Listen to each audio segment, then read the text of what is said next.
Assalamualaikum warahmatullahi wabarakatuh. Oke, kembali lagi ke channel Wahyu Official. Di sini saya akan memberitahuan jika Facebook Lite sekarang ini sedang error ya teman-teman. Ingat, Facebook Lite, oke? Mari kita coba teman-teman.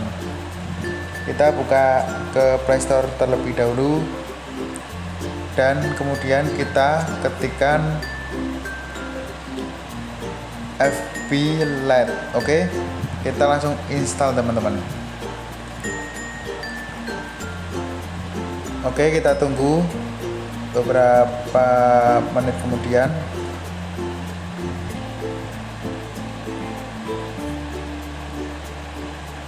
Oke, kita tunggu ya loadingnya ini. Nah, jika sudah, langsung kita buka teman-teman.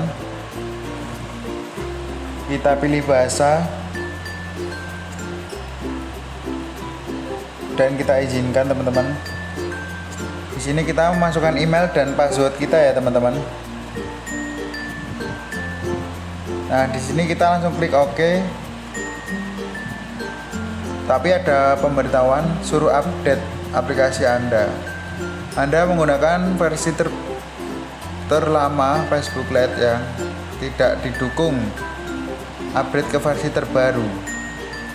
Kita klik, nanti kita suruh unduh lagi. Pokoknya seperti ini terus teman-teman. Dan sabar dulu aja, mungkin ini baru aksesnya baru diupdate ya teman-teman dan diperbarui. Sabar dulu aja. Khusus Facebook Lite sedang error ya teman-teman. Oke, sekian saja dari saya. Jangan lupa like, komen, dan share ke teman-teman kalian. Di komen ya guys. Assalamualaikum warahmatullahi wabarakatuh.